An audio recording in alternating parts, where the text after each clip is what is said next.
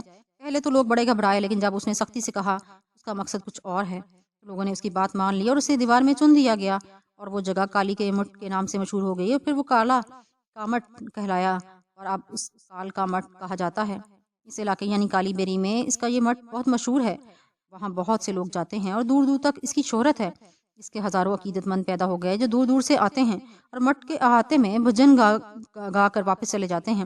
اس مٹھ کے گرد ایک بڑا احاطہ بنا دیا گیا، اور اس احاطے پر کوئی پابندی نہیں، لیکن وہاں جو کوئی من میں کھوٹ لیے جاتا ہے اسے نقصان پہنچ جاتا ہے۔ وہ لوگوں کے لیے بہت کچھ کرتا ہے، ان کے دامن مرادوں سے بھر دیتا ہے۔ بے شمار لوگ وہاں جاتے ہیں، اپنے من کی مراد مانگتے ہیں، وہ ان کے لیے سب کچھ کرتا ہے۔ ویسے بڑا جنونی بھی ہے وہ۔ جنونی؟ میں نے حیرت سے پوچھا۔ ہاں، بڑا جنونی ہے وہ۔ کوئی بھی شخص من میں کھوٹ لے کر اس کے پاس جائے تو وہ مداخلت برداشت نہیں کرتا، اور اگر کوئی اس کے ساتھ جلد بازی یا ایسا کام کرے جو اسے پسند نہیں تو پھر اس کی خیر نہیں، وہ یا تو مر جاتا ہے یا پھر پاگل ہو جاتا ہے۔ گووند بابا نے بتایا، گووند کی باتوں نے میرے دل میں کالی بیری اور کالے مٹھ کے بارے میں اشتیاق پیدا کر دیا تھا۔ اگر میں یہ باتیں کہیں اور سن لیتا اور کالی بیری تک میرا پہنچنے کا کوئی ذریعہ نہ ہوتا تو شاید میں اپنے تجسس اور اشتیاق کو دبا نہ سکتا، اور خواہ کتنا ہی طویل سفر کیوں نہ کرنا پڑتا مجھے، میں وہاں ضرور پہنچتا۔ لیکن شکر تھا شیکھر جی کا کہ وہ مجھے خود لے کے وہاں علاج کے لیے رچنا جی کے بہانے لے جا رہے تھے۔ چنانچہ میں بے فکر تھا۔ گووند بابا گہری نگاہوں سے مجھے دیکھ رہے تھے، یوں محسوس ہوا جیسے ان کی آنکھیں میرے دماغ کو ٹٹول رہی ہیں۔ میں نے بوکھلا کر ان کی طرف دیکھا، انہوں نے آنکھیں جھکا لیں۔ میں کچھ نہ کہوں گا، بلکہ آنے والا سمے تجھے خود ہی بہت کچھ سمجھا دے گا۔ میں سمجھا نہیں گووند مہاراج۔ کچھ نہیں۔ کب جا رہے ہو تم وہاں؟ انہوں نے سوال کیا۔ بس 2-4 دن میں شیکھر جی وہاں کا رخ کرنے والے ہیں۔ ٹھیک ہے، جاؤ، گووند نے کہا، اور خاموشی سے اٹھ کر ایک طرف چل پڑا۔ اس کا اس طرح اٹھ کر چلے جانا میری سمجھ میں نہیں آیا۔ ذرا فطری سی بات تھی۔ اصولاً انہیں رخصتی کے 2-4 جملے بولنے چاہیے تھے، لیکن انہوں نے یہ ضروری نہیں سمجھا۔ اس وقت روہن واپس آ گیا، اس کے چہرے پر کھسیاہٹ کے آثار تھے۔ کہاں پھر رہے ہو تم بھائی روہن؟ میں نے تو چاروں طرف تمہیں دیکھ رہا تھا۔ اوہو روہن جی مہاراج، وہ کہاں گئی؟ میں نے کہا، لعنت بھیجو اس پر، کوئی لڑکی تھی؟ ارے خیریت؟ دور سے تو وہ آپ کو لڑکی ہی نظر آئی تھی۔ بس دور سے نظر آتی تھی، قریب جا کر چڑیل معلوم ہوئی۔ مگر ہوا کیا؟ ابے اس کا دماغ خراب ہے، پاگل ہو گئی ہے۔ اس کے ماتا پتا بھی اسے ٹھیک ٹھاک کرانے ہی لائے ہیں۔ روہن نے اس انداز میں کہا کہ مجھے ہنسی آ گئی۔ اس کے پاگل پن کا کوئی مظاہرہ ہوا؟ یہ دیکھو۔ روہن نے اپنی پشت سامنے کر دی، اس کی قمیض پیچھے سے پھٹی ہوئی تھی۔ میرے منہ سے ایک کہکہا نکلا۔ اوہو افسوس، میں یہ افسوسناک واقعہ دیکھنے کے لیے اس طرف متوجہ نہیں تھا۔ ویسے سندر تو ہے، لیکن وہ بھی بھوت کی ماری ہوئی ہے، روہن نے کہا۔ واقعی؟ ہاں، تقریباً وہی کیس ہے جو رچنا کے ساتھ ہوا، روہن نے جواب دیا۔ تب تو افسوس کی بات ہے۔ نہیں، افسوس کی بات تو یہ ہے دوست کہ ایک بھلی صورت نظر آئی، مگر وہ بھی خراب نکلی، روہن نے منہ بنا کر کہا، اور میں ہنستا رہا۔ پھر میں نے کہا، روہن اپنی عادت کو ترک کرنے کی کوشش کرو، یہ کوئی اچھی عادت نہیں۔ دیکھ یار روہن، میں نے تجھے اپنا یار سمجھا ہے، دادا جی کی زبان نہ بول، بس یہ میرا شوق ہے، روہن نے اس انداز میں کہا کہ اس کے بعد میں اسے کچھ نہ کہہ سکا۔ کافی دیر ہم وہاں گھومتے رہے، پھر روہن نے پوچھا، تم کہاں چلے گئے تھے؟ بس ایسے ہی کالی بیری کے بارے میں معلومات حاصل کر رہا تھا۔ ہاں یار، کہانیاں تو کالی بیری کے بارے میں نے بہت سی سنی ہیں، خاص طور سے وہاں کے کالا مٹھ کے بارے میں۔ یوں تو کالی بیری کا پورا علاقہ ہی مٹھوں اور مندروں کا علاقہ ہے، وہاں بری روحیں بھی رہتی ہیں اور اچھی آتمائیں بھی، سنا ہے۔ دونوں میں کشمکش چلتی رہتی ہے اور بڑے بڑے واقعات ہوتے رہتے ہیں۔ میرے دل میں کالی بیری کو دیکھنے کا اشتیاق پیدا ہو گیا ہے۔ یار میں تو اپنی بہن کے لیے پریشان ہوں، رچنا ٹھیک ہو جائے، ہمیں اس کے علاوہ اور کچھ نہیں چاہیے، بڑی اچھی بہن ہے میری، روہن نے کہا۔ میں نے گردن ہلا دی تھی۔ کافی دیر تک ہم وہاں گھومتے رہے تھے، پھر واپس آ گئے۔ شیکھر جی باہر ہی ہمارا انتظار کر رہے تھے۔ ہم دیکھ کر مسکراتے ہوئے بولے، کیوں بیٹا، گھوم لیا دونا ماچی کا علاقہ؟ ہاں بابا، دلچسپ جگہ ہے، بہت دلچسپ ہے، معمولی نہیں ہے۔ ویسے یہاں کے بارے میں اتنی کہانیاں سننے کو ملی ہیں کہ میں تو حیران ہوں۔ اس سے پہلے جب ہم یہاں رہتے تھے تو یہ کہانیاں یہاں گردش نہیں کرتی تھیں۔ آپ نے کالا مٹھ کے بارے میں ضرور سنا ہوگا دادا جی۔ ہاں، یہ زیادہ پرانی بات نہیں، جب میں یہاں رہتا تھا اس وقت کالا مٹھ کا کوئی وجود نہیں تھا، ہمارے یہاں سے جانے کے بعد ہی سارے واقعات پیش آئے، اور اب تو کالا مٹھ کی دھوم ہے یہاں پر۔ ہاں، میں نے بھی سادھو موہن کے بارے میں ایک سادھو کے ذریعے تفصیلات معلوم کی ہیں، شیکھر جی نے بتایا۔ کافی دیر تک ہم لوگ یہاں بیٹھے کالی بیری کے بارے میں بات کرتے رہے، اور دوسرا تیسرا دن گزر گیا، کوئی خاص واقعہ نہیں ہوا، لیکن چوتھی رات کچھ ایسے واقعات پیش آئے جو بے حد خوفناک تھے۔ رات کے تقریباً 10:30 یا 11 بجے ہوں گے، سب لوگ کھانے پینے سے فارغ ہو کر پرسکون انداز میں آرام کرنے کے لیے گئے تھے کہ دفعتاً ایک خوفناک چیخ نے ماحول میں لرزش پیدا کر دی۔ میں نے ڈیوری میں اپنے پلنگ پر لیٹا ہوا ان حالات کے بارے میں سوچ ہی رہا تھا کہ چیخ کی آواز سن کر میں اچھل پڑا۔ آواز اندر سے آئی تھی اور اگر میرا اندازہ غلط نہیں تھا تو یہ رچنا کی تھی۔ بے اختیار دروازہ کھول کر اندر دوڑا تو تمام لوگ گھبرائے ہوئے رچنا کی طرف بھاگ رہے تھے اور میں بھی ان کے ساتھ اندر گھس گیا، لیکن اندر پہنچ کر جو منظر میں نے دیکھا اس نے میرے ہوش و حواس گم کر دیے۔ میں ایک دم رچنا کو دیکھ کر حیران رہ گیا۔ سب لوگ بہت پریشان نظر آ رہے تھے اور ایک بھیانک شکل میرے سامنے کھڑی تھی۔ اس وقت حسین رچنا کو دیکھ کر آنکھوں میں خواب نظر آتے تھے۔ اس وقت ایسا ہی ایک بھیانک روپ وہ پیش کر رہی تھی۔ اس کے لمبے لمبے حسین بال چھتری کی مانند چاروں طرف بکھرے ہوئے تھے، وہ ایک گول دائرے میں پھیلے ہوئے بالکل سخت لکڑی کی مانند۔ ان بالوں میں اس وقت ذرا بھی لچک نظر نہیں آ رہی تھی۔ حیرت انگیز بات یہ تھی کہ رچنا کا سر چاروں طرف گھوم رہا تھا۔ اس کی گردن جس خوفناک انداز میں گھوم رہی تھی کسی اور انسان کے بس کی بات نہیں تھی۔ بس یہی معلوم ہوتا تھا کہ کسی گڑیا کا سر کسی چابی کے ذریعے گھمایا جا رہا ہو۔ ایک لمحے میں نے اس کی شکل دیکھی تو میری آنکھیں خوف سے بند ہو گئیں۔ اس کی زبان تقریباً 1.5 فٹ باہر نکلی ہوئی تھی، آنکھیں پھٹی ہوئی، چہرہ انتہائی بھیانک اور سرخ نظر آ رہا تھا۔ اس کے دانت اصل سائز سے کافی لمبے تھے۔ جو ہی میں اندر داخل ہوا گھومتی ہوئی گردن ایک دم رک گئی۔ اب اس کا رخ میری طرف ہی تھا۔ دوسرے تمام لوگ بھی اس حیرت انگیز منظر کو دیکھ رہے تھے، لیکن شاید وہ پہلے بھی ایسے منظر دیکھ چکے تھے، اس لیے ان کی وہ کیفیت نہ تھی جو میری تھی۔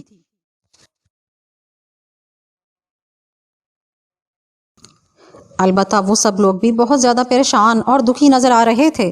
رچنا کی آنکھیں جو اصل سائز سے کئی گنا بڑی ہو گئی تھیں اور گہری سرخ تھیں، کچھ اور بھیانک ہو گئیں، اور پھر اس کے حلق سے غرائی ہوئی آواز نکلی، تو یہاں کیوں آ مرا؟ بول، تو یہاں کیوں آیا ہے مسلے؟ اس نے کہا اور میں ادھر ادھر دیکھنے لگا۔ رچنا کے حلق سے جو آواز نکلی تھی، رچنا کی آواز تو بے حد مترنم اور بہت خوبصورت تھی۔ وہ بولتی تھی تو ایسے کہ گویا چاندنی کی گھنٹیاں بجنے لگتی تھیں، لیکن اس وقت اس کے حلق سے جو آواز نکلی تھی وہ کسی مرد کی خوفناک اور پھٹی پھٹی آواز تھی۔ اس کی آنکھیں مجھ پر گڑ گئیں۔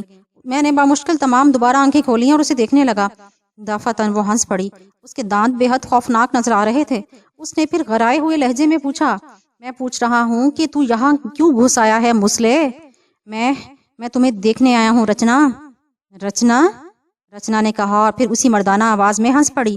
پھر وہ ان لوگوں کی طرف دیکھ کر بولی، یہ مسلمان تمہیں بیوقوف بنانے آیا ہے، اسے یہاں سے بھگا دو ورنہ اچھا نہیں ہوگا۔ مسلمان؟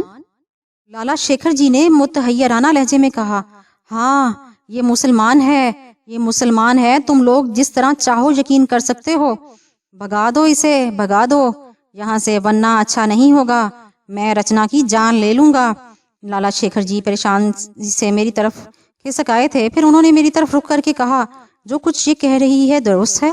میں خاموش رہا، تبھی سدھیر جی بھی آگے بڑھ گئے۔ بولو، کیا یہ درست ہے، تم مسلمان ہو؟ میں نے اب بھی جواب نہیں دیا۔ تب رچنا اس انداز میں بولی، اس سے کیا پوچھ رہے ہو، مجھ سے پوچھو، تم کہو تو مظاہرہ کر کے دکھاؤں۔ میں ایک نگاہ کی اس کے بدن پر ڈالوں گی تو اس کے ہوش و حواس گم ہو جائیں گے، سمجھے تم؟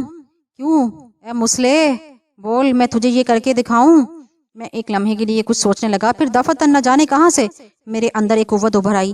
وہ جب مجھے مسلمان ثابت کر چکی تھی تو میں خود بھی کیوں نہ اپنا کام دکھاؤں، میں نے سوچا۔ دوسرے لمحے میں نے دل ہی دل میں ایک آیت پڑھنا شروع کر دی تھی۔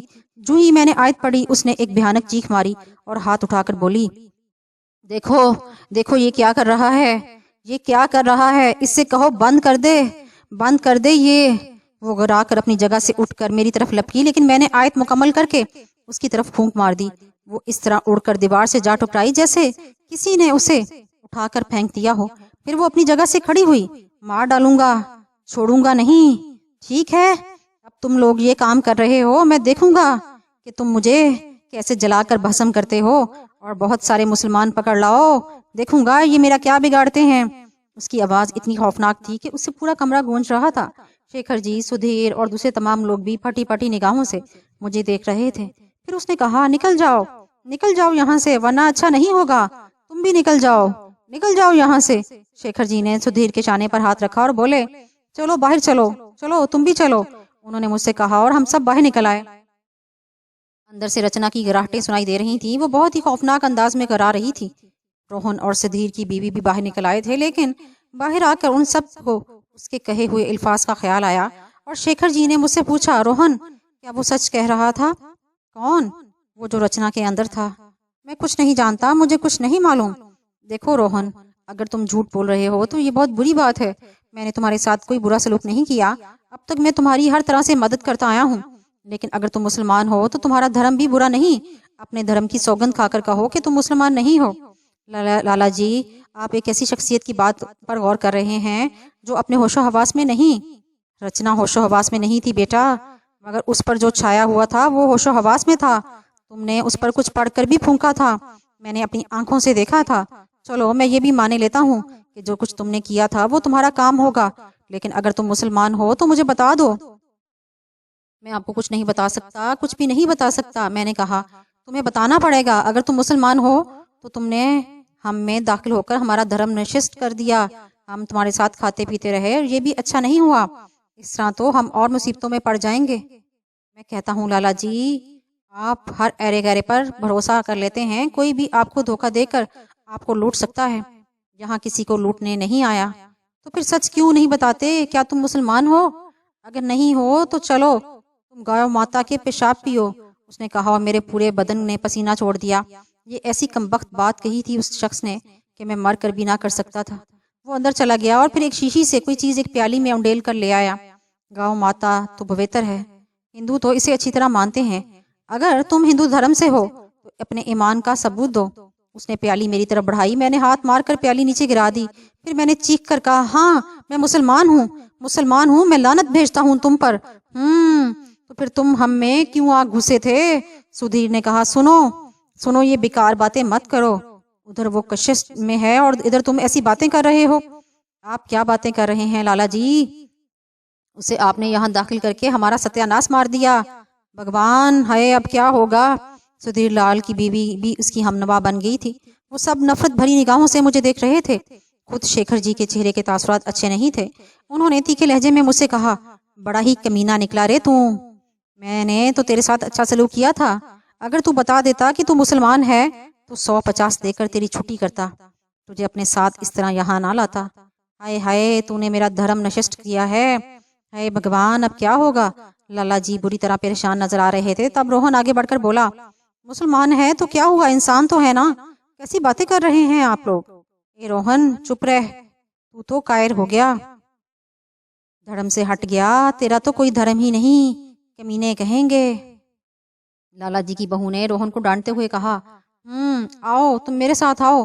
اس نے میرا بازو پکڑ کر کہا اور مجھے ساتھ لے آئی، ڈیوری میں آ گیا، وہاں میں نے اس نے مجھے بٹھا کر کہا، دیکھو روہن، میں تو تمہیں اب بھی روہن ہی کہوں گا جب تک کہ تمہارا اصل نام مجھے معلوم نہ ہو جائے۔ تم اگر مسلمان بھی ہو تو یقین کرو کہ مجھے اس سے کوئی غرض نہیں، میں نے تمہیں اپنا دوست بنایا ہے، تم میرے دوست رہو گے، البتہ اگر تم چاہو تو ان لوگوں کو مطمئن کرنے کے لیے یہ بتا دو کہ کیا تم واقعی مسلمان ہو؟ ہاں میں کہہ چکا ہوں کہ میں مسلمان ہوں۔ تو پھر ہندو کیوں بن گئے تھے؟ یہ ایک طویل کہانی ہے روہن، میں تمہیں پھر کسی وقت سناؤں گا، کوئی ایسی ویسی بات تو نہیں، تم مجھے بتا دو، ایسی ویسی کوئی بات نہیں، ویسے ایسی ویسی بات ہے میں تمہارا مقصد کیا ہے؟ دیکھو بھائی، ہم سب جیون میں پتہ نہیں کیسی کیسی مصیبتوں میں پڑ جاتے ہیں، ایسے ہی من کی بات بھی ہے، میرے ذہن میں ایک بات آئی تھی، کہیں تم رچنا کو پسند تو نہیں کرتے؟ نہیں روہن، وہ تمہاری بہن نہیں، وہ میری بھی بہن ہے، میں اسے بہن کی طرح مانتا ہوں، مجھے تم پر یقین ہے، مگر یہ بتاؤ کہ پھر تم روہن کیوں بن گئے تھے؟ میں مصیبتوں کا شکار تھا، بہت عرصے پہلے مجھے حامد علی سے روہن بنا دیا گیا تھا، میرا اصل نام حامد علی ہے۔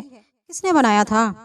ایک تھا پرنس سکسینہ کے نام سے، اس نے اپنی مقصد برآری کے لیے مجھے روہن بنا دیا تھا۔ میں روہن کی حیثیت سے طویل عرصہ دہلی میں رہا، میں نے بڑے بڑے کارنامے سر انجام دیے، اس کے بعد پھر میں انگریزوں کے چکر میں پڑ گیا، وہاں میرے ساتھ کچھ اس قسم کی باتیں ہوئیں کہ مجھے خاموشی سے وہاں سے بھاگنا پڑا۔ اب جبکہ میں روہن کے نام سے اتنے عرصے سے زندگی بسر کر رہا تھا تو میں نے سوچا کہ تمہیں بھی یہی نام بتا دوں۔ اتفاق کی بات یہ تھی کہ جس ٹرین سے میں یہاں آیا تھا اس میں لالا جی شیکھر جی بھی تھے، میں نے ٹکٹ نہیں لیا تھا کیونکہ میرے پاس پیسے نہیں تھے، میں نے سوچا کہ اگر میں نے لالا شیکھر جی کو اپنی اصلیت بتا دی تو ممکن ہے وہ مجھے مسلمان سمجھ کر اس قابل نہ سمجھیں کہ میرے ساتھ کوئی ہمدردی کریں، چنانچہ میں نے انہیں اپنا نام روہن بتا دیا تھا۔ روہن غور سے میری کہانی سن رہا تھا، پھر اس نے میرے شانے پر ہاتھ دھڑک کر ہمدردی سے کہا، اس میں کوئی شک نہیں حامد علی، یہ تمہاری کہانی بہت دردناک ہے، ہر چند کہ مجھے اس سے مکمل واقفیت نہیں حاصل ہوئی، لیکن میں سمجھتا ہوں کہ تم پر کتنی بڑی بڑی مصیبتیں پڑی ہوں گی۔ اب مجھے یہ بتاؤ کہ میں تمہارے لیے کیا کر سکتا ہوں؟ کچھ نہیں، جس نے پیدا کیا ہے وہی میری مصیبتوں کو رفع بھی کرے گا۔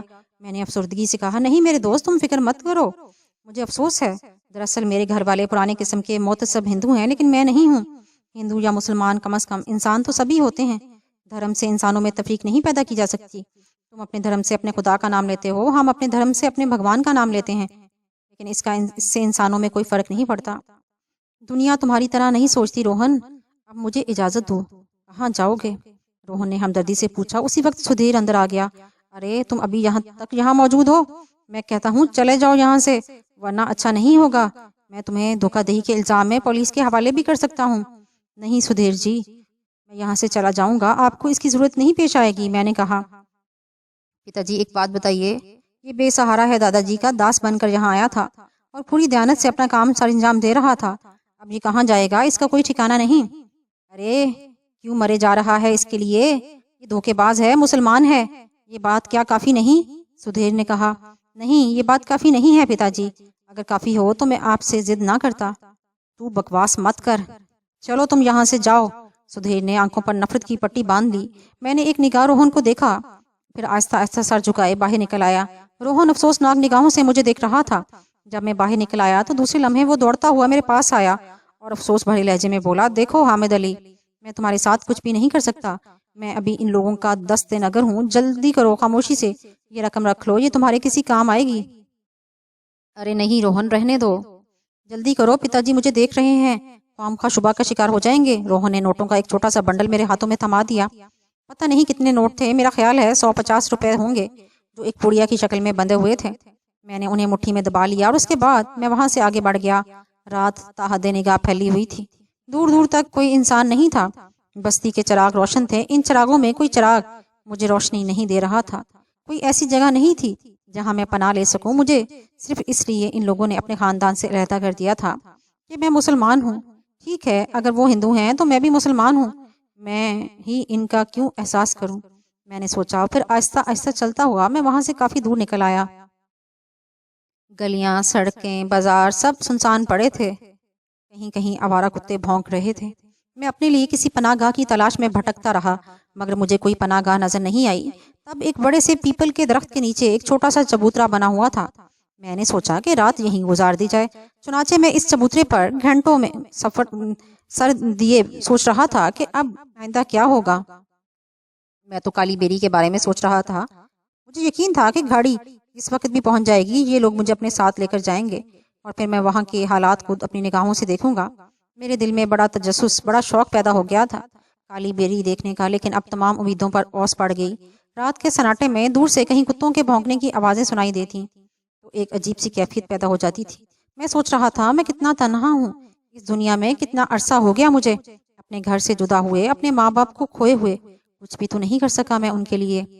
کاش میں اور کچھ نہ کر پاتا تو کم از کم اپنے باپ کا انتقام ہی لے لیتا، اپنے خاندان کی موت کا انتقام، جو میرے سینے میں ایک شعلہ بھڑکا دیکھ رہے تھا۔ میں نے اس شعلے کو مدھم ضرور دیکھا تھا، لیکن یہ شعلہ بجھا نہیں تھا۔ میری زندگی کا مقصد تو صرف یہی تھا کہ میں اپنے ماں باپ کا انتقام لے سکوں۔ کمبخت کرن کمہار اب تک آزاد پھر رہا تھا، میرے دل میں انتقام کے شعلے بھڑکتے رہے، میں انتقام کی آگ میں بھٹکتا رہا۔ دل چاہ رہا تھا کہ اس وقت یہاں سے نکل جاؤں، واپس مانگ پور پہنچ جاؤں اور کرن کمہار کو، اس کے خاندان کو فنا کر دوں۔ اب تو میں اس قابل ہو چکا تھا کہ یہ کام اپنی جان کی بازی لگا کر سکتا تھا۔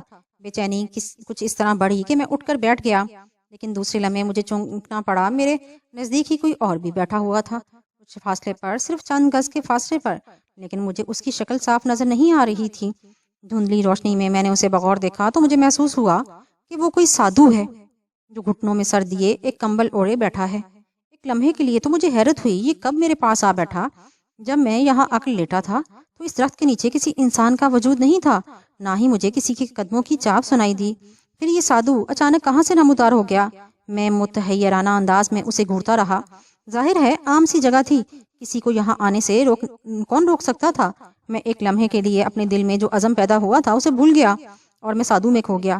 پھر جب مجھ سے برداشت نہ ہو سکا تو میں آہستہ آہستہ اس کے نزدیک پہنچ گیا۔ اس نے میرے قدموں کی آواز سن کر بھی گردن نہیں اٹھائی تھی۔ تب میں اس کے نزدیک گیا اور اس کے